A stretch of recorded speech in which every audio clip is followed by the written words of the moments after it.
అంగడికి పోయింది, అటుకులు బెల్లం తెచ్చింది, అక్కకు నాకు ఇచ్చింది, అన్నయ్య అడుగుతలేముంది.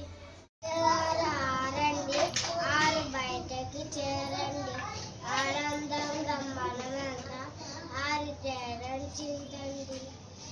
బండి వచ్చింది, ఇంటి ముందు ఆగింది, ఇంటికి బంధువులు వచ్చారు, ఇంటికి సంతం తెచ్చారు.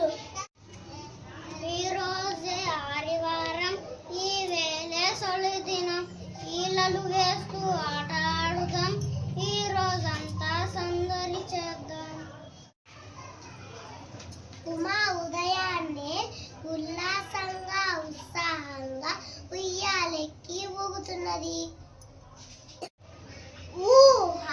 ఊహల ఊయలలో ఊడబట్టి ఊదున్నది. ఋతువులు ఆరు, ఋగ్వేదం వేదాలలో ఒకటి, వృక్షం అడవిలో నివసిస్తుంది, రుణం కోసం ఋతువులు అవసరం లేదు. ఎప్పుడు సత్యమే పలకాలి, ఎన్నడూ మంచినే పంచాలి, ఎవరికి హాని చేయకూడదు, ఎప్పుడు వీటిని మెరగకూడదు.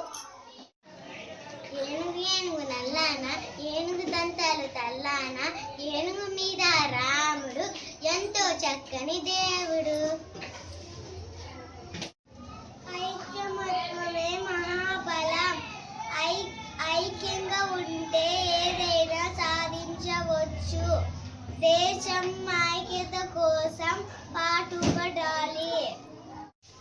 వప్పుల కుప్ప వయ్యారి బామ వడ్డాణం ధరించి వంటనెక్కింది. ఓరమి కలిగిన వాడు ఓటమి అన్నడు ఎరగడు, ఓర్నమి తనమే వద్దు, ఓర్పుతో మెలిగితే ముద్దు. ఔషధి ఉన్నది చూడు, ఔరా ఎంతో చేదు, అవునన్న నీవు కాదన్నా, జ్వరమొస్తే తాగక తప్పదురా కన్నా. అంతఃపురంలో అందమైన అమ్మాయి అందల సవ్వడి చేసింది, అంబారిపై ఊరేగింది, అందరికీ అంజలి ఘటించింది.